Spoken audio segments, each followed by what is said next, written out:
भारत माता की, भारत माता की, भारत माता की, महाप्रभु जगन्नाथ की, महाप्रभु जगन्नाथ की। जय श्री राम, जय श्री राम। बहनों और भाइयों, मेरा सौभाग्य है कि आज मुझे महाप्रभु जगन्नाथ के इस पावन धराधाम पर महाभगवती के इस आंगन में, शहीदों की इस क्रांति धरा में आप सबसे संवाद का अवसर प्राप्त हो रहा है। इस अवसर पर इस पावन धरा को नमन करते हुए आप सभी का मैं हृदय से अभिनंदन करता हूं, स्वागत करता हूं। मंच पर उपस्थित भारतीय जनता पार्टी के वरिष्ठ नेता, छत्तीसगढ़ से शिक्षा मंत्री श्री बृजमोहन अग्रवाल जी, चिल्का के पूर्व एमएलए डॉक्टर विभूति भूषण हरिचंदन जी, भारतीय जनता पार्टी के राष्ट्रीय प्रवक्ता और पूरी पार्लियामेंट्री कॉन्स्टिट्यूएंसी से भारतीय जनता पार्टी के हमारे लोकप्रिय प्रत्याशी डॉक्टर संबित पात्रा जी, विधानसभा चिल्का के भारतीय जनता पार्टी के हमारे प्रत्याशी श्री पृथ्वीराज हरिचंदन जी, यहां के लोकसभा के संयोजक श्री शंकर परिदा जी, विधानसभा के प्रभारी विकास पटनायक जी, विधानसभा के संयोजक श्री दुष्यंत हरिचंदन जी, मंच पर उपस्थित श्री अमरेंद्र राणा सिंह जी, श्रीमती ज्योतिष्ना बहेरा जी और भारतीय जनता पार्टी के सभी पदाधिकारी के साथ साथ भारी संख्या में पूरी पार्लियामेंट्री कॉन्स्टिट्यूएंसी और चिल्का असेंबली से जुड़े हुए मेरे सभी उपस्थित बहनों और भाइयों, भगवान जगन्नाथ, बलभद्र और माता सुभद्रा की कृपा भूमि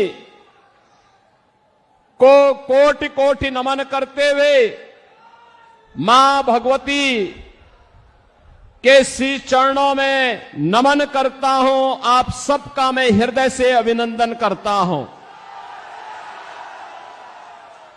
ये मेरा सौभाग्य है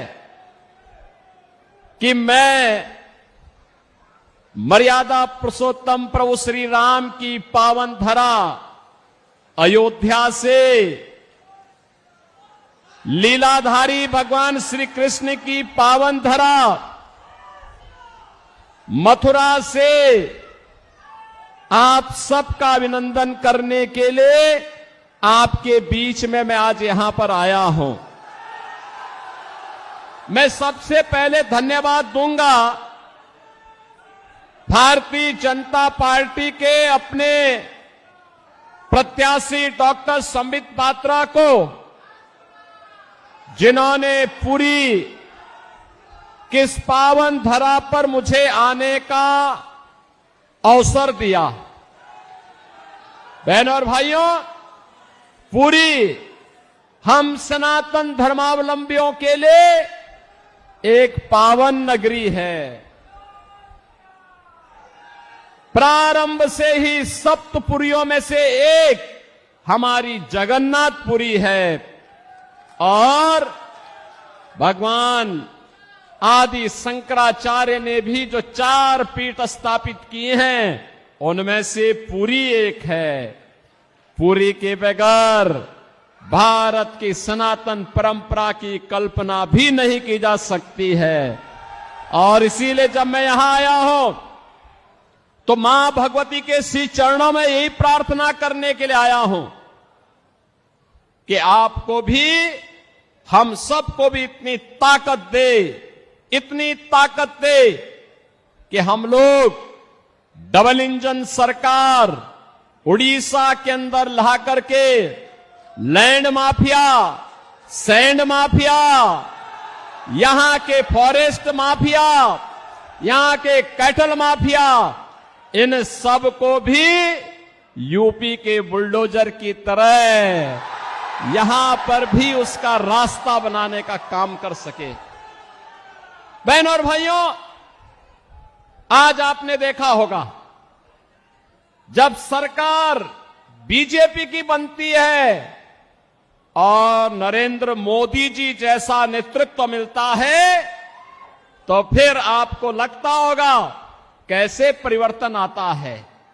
ये परिवर्तन आज आपको देश के अंदर देखने को मिल रहा होगा, लैंड के देश के ऊपर आज आपको देखने को मिलता होगा। दुनिया के अंदर भारत का सम्मान बढ़ा है, भारत की सीमाएं सुरक्षित हुई हैं, आतंकवाद पर नियंत्रण हुआ है, नक्सलवाद नियंत्रित हुआ है। अब तो कहीं पे पटाखा भी फट जाए ना तो पाकिस्तान पहले सफाई देता है, कहता है कि साहब मैंने नहीं किया है, क्योंकि इसे मालूम है ये नया भारत है, मोदी का भारत है। ये छेड़ता नहीं, लेकिन कोई छेड़ता है तो उसको छोड़ता भी नहीं है, और इसीलिए पाकिस्तान सफाई देने की मुद्रा में आता है। बहनों और भाइयों, मोदी जी के नेतृत्व में डेवलपमेंट के जो कार्य भारत के अंदर हुए हैं, आज आप देख रहे होंगे हाईवे, रेलवे, हाईवे में 4 लेन, 6 लेन, 12 लेन हाईवे बन रहे हैं। तेजी के साथ नया इंफ्रास्ट्रक्चर खड़ा हो रहा है। रेल मीटर गेज से अब ब्रॉड गेज में, अब मीटर गेज की ट्रेन नहीं, अब बुलेट स्पीड से चलने वाली वर्ल्ड क्लास ट्रेन की सुविधा मोदी जी पूरे देश के अंदर, कहीं वंदे भारत के रूप में, कहीं अमृत भारत के रूप में, कहीं नमो भारत के रूप में देने का कार्य कर रहे हैं।